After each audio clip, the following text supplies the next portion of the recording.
Bon, on va terminer sur toujours les parallélogrammes, mais ce coup-ci avec GeoGebra. Donc, vous avez toujours la possibilité de dessiner un polygone. Par exemple, si je dessine ce polygone-là,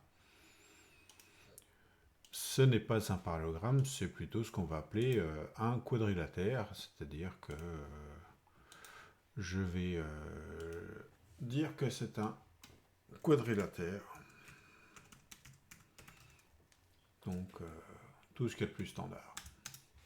Si je veux faire un parallélogramme, il faut que je fasse des côtés parallèles. Alors, un moyen très simple, vraiment, c'est vous tracez une droite avec deux points. Vous mettez un autre point où vous voulez. Et vous dites, bah voilà, moi je veux quelque chose qui soit parallèle à cette droite-là et qui passe par G. Et je veux, si je retrace, un segment entre E et G. Je peux demander à avoir quelque chose de parallèle à H et qui passe par F. Ce qui me fait un point supplémentaire qui sera ici. Donc l'intérêt, c'est qu'il me suffit juste de déplacer mes points pour que ça trace mon parallélogramme. Donc ici, on a vraiment un parallélogramme. Ce qui est intéressant donc dans le parallélogramme, c'est que je peux demander à voir certaines informations. Par exemple, si je demande à voir la longueur EF, elle fait ici 4,54. Si je demande à voir la longueur GH, ça fait 4,54. Et puis, si je veux voir la longueur EG, ça fait 3,54. Si je demande à voir la longueur FH, ça fait 3,54.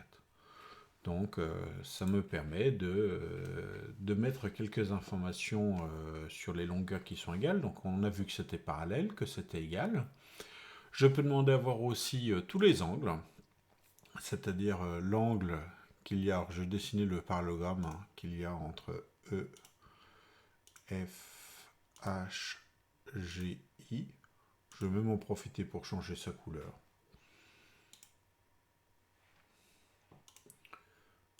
On va le mettre tiens, bleu. Voilà. Donc voici mon parallélogramme. Et je peux demander à voir tous les angles qu'il y a à l'intérieur de ce parallélogramme. Et donc je vais m'apercevoir, alors c'est pas très lisible, on va déplacer cette valeur-là pour que vous puissiez la voir. Celle-ci et celle-ci.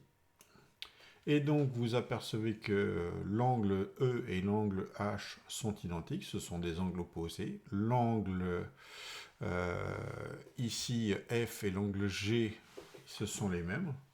Et je peux les additionner, c'est-à-dire que si je demande à voir alors,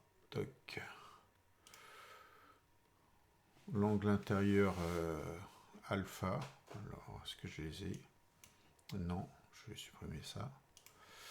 Si je fais à la calculatrice, alors vous n'allez pas le voir, peut-être qu'ici ça va bien vouloir le faire. Si je fais 52,39 plus 127,61, ça fait bien 180. Donc j'ai bien des angles dits complémentaires.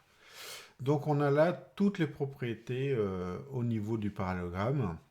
Et si jamais je voulais faire en sorte que la longueur FE, donc qui est un peu au-dessus, on va la prendre ici. Donc je les avais mis ici. EF, et je vais m'arranger pour que ce soit égal à EG. Donc je déplace cette valeur-là pour que ce soit égal à 3,54. Voilà.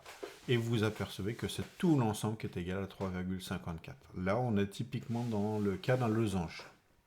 Alors, cas d'un losange, si je trace le segment qui va de F à G, qui s'appelle une diagonale, et le segment qui va de E à H, qui s'appelle une diagonale, eh bien, j'ai un point d'intersection. Ce point, on l'appelle le centre du parallélogramme. Sachez qu'un parallélogramme a un centre.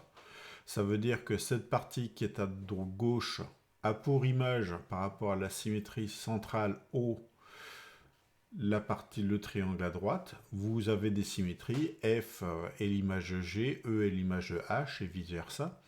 Et ce qui est très intéressant, c'est que en fait, vous avez un angle droit qui s'est formé. C'est-à-dire que si je demande à afficher l'angle droit qu'il y a entre cette droite-ci et cette droite-ci, ça fait... on voit pas très bien. Ça fait 270 degrés. Hein. Je demandais à l'afficher dans l'autre sens, entre cette droite-ci et cette droite-ci. Non, toujours pas. Entre cette droite-ci et cette droite-ci, non plus. Entre cette droite-ci et cette droite-ci. Voilà, là on a les 90 degrés qui apparaissent. Donc on a bel et bien un angle droit sur un triangle, sur un losange.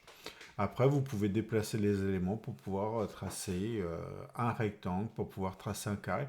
Mais toutes ces règles-là sont issues de ce que l'on a vu au premier cours, qui était en fait sur une seule feuille, le quadrilatère, le parallélogramme. Ensuite, vous avez soit un losange, soit un rectangle. Et puis, si c'est un losange et un rectangle à la fois, c'est aussi un carré.